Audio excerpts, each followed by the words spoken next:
if you are Governor Tina Sablan, what is the vision of the CNMI that you have 20 years after you leave office as the governor? I think about that all the time. And I have thought about that vision for the Commonwealth for years now. Okay. Part of my background, part of my training is in planning. You're an urban planner. I am. I have a master's in planning. But even before I decided to go to school to pursue formal education in planning, I was actually doing a lot of just community work, sitting down with ordinary folks just like me, right, other citizens, to ask them and kind of tease out, where do you see the Commonwealth 10, 20 years from now? What's important to you? What do you love about living in the Marianas that we want to protect and make better, right? And in thinking about whether I even wanted to submit my letter of intent and take this next step and run for governor, one of the things I did, I was like look back on this essay that I wrote. It was like a one blog post, right? More than 10 years ago. But it was like, and at the time I was really feeling sort of downtrodden about the state of the CNMI. This is 10 years ago, so the economy was, tanking. There was a lot of frustration with the state of the government at the time. A lot of concerns about public corruption and just really poor governance all around. And we're back to that. And we have come full circle. I'm not even sure that we ever really left that, to be honest. But but I wrote it at the time to, in some ways, inspire myself and keep me hopeful, right? And if it's okay with you, I would love to just read some of that, because we would love to hear it. What I realized, in making the decision to run for governor is that, like, my vision and my hope for the CNMI has been consistent. It's developed, it's deepened over the years, but the vision is very much the same. And so let's hear this. You brought it with you? I pulled it up. It's online, actually. Oh, okay. So you go to your website. You have a blog site. It's literally a one post blog. I wrote it and I felt like it was so cathartic, and I never wrote anything after that on that one blog. So this is something you hold so near and dear to you that when I ask you this question, you automatically thought of it.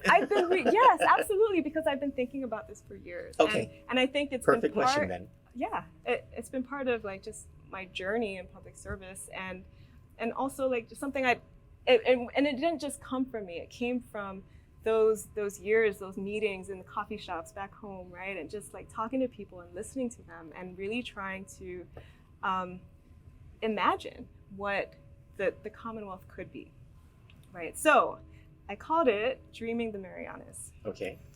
One day we will wake up to a beautiful morning in the Northern Mariana Islands. Our villages will be charming and well-kept, each with its own unique character.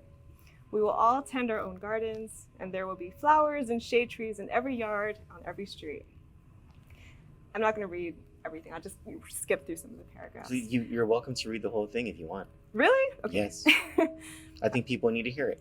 Our homes will be cool, spacious, and energy efficient, designed for the tropics. Our neighborhoods will be connected by green spaces, parks and natural forests, orchards and farms, recreational fields. Our business districts will be attractive, lively, and clean. All the buildings will be freshly painted, well-designed, and beautifully landscaped. Our beaches will be pristine, our lagoon and reefs bountiful. There will be large swaths of protected forest where we and our families will enjoy long hikes and the abundance of native birds and plants. I love birds, always have.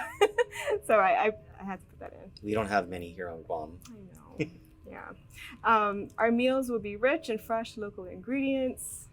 We will drink and bathe in clean water from the tap and harvest plentiful rainwater for our gardens and kitchens. We will walk or bike most places and enjoy well-maintained sidewalks, wide bicycle lanes, and pleasant shade trees lining our streets. We will rarely drive, and when we do, we will take public transportation or carpool in efficient vehicles powered by renewable energy. We will live longer, healthier, and richer lives. Diabetes, heart disease, cancer, obesity, and other chronic conditions will be rare. Addictions to tobacco, alcohol, or any other substance will also be rare, And when we do get sick, we will go to the local hospital and clinics and receive excellent care.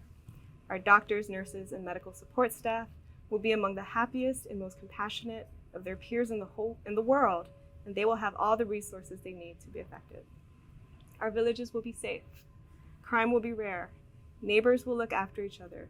Our police officers will be rigorously trained, well compensated, passionate public servants, and they will hold themselves and each other to the highest ethical standards.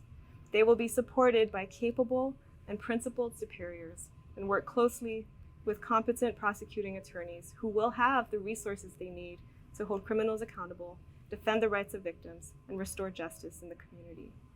And those accused of crimes will have fair trials before highly qualified judges of unimpeachable integrity and before honorable and objective jurors. Most of us will work in the private sector, and many of us will proudly run our own successful enterprises. Dependence on welfare assistance will be both temporary and rare. Our government will be small, lean, and responsive, driven by a civil service corps that is renowned in the Pacific for professionalism, courtesy, and efficiency. Those individuals who are politically appointed will be eminently qualified and carefully vetted, and they will earn the respect of the people. Our elections will be clean, transparent, and issue-driven.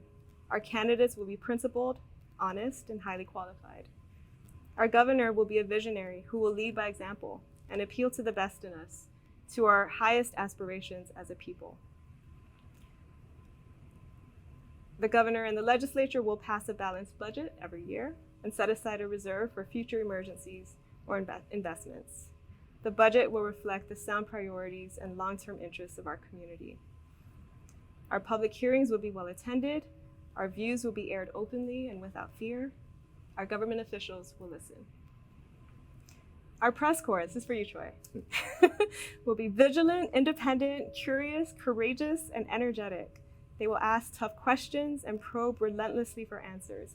They will investigate tips, follow up on stories. They will have long memories, and they will remind us when history seems to repeat itself and when we seem to have forgotten lessons of the past.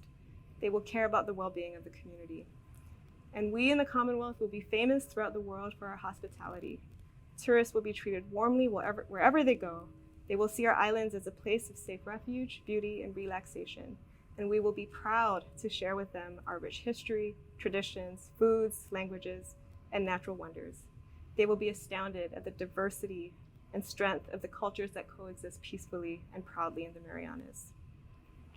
We will send our children to schools that will teach them to be conscientious citizens, curious and concerned about the world around them. Our children will be unafraid to ask questions and to take responsibility for their actions and for the welfare of their community. The world we leave to them will be better than the one we inherited, and they will understand their obligations to future generations. They will make us proud. One day we will wake up to a beautiful morning in the Northern Marianas, and our islands will rank among the safest, happiest, healthiest, and most sustainable places in the world. We will see it when we believe it.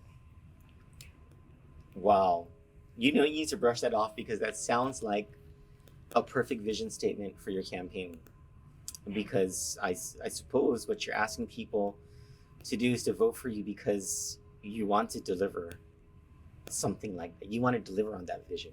And I think it's possible. I think it's so possible. There's, and this is actually a common refrain that I've heard from a lot of people, like all walks of life in the Commonwealth. There's so much potential in the people, in the islands, to be among the best places in the world to live and work and visit, right? And I think what's held us back in a lot of ways has really been just poor governance, right? And I think it would make such a tremendous difference to have a governor who can really set the tone for government, right? And share that vision and inspire the community, the rest of the community to partake in that vision and help make that reality.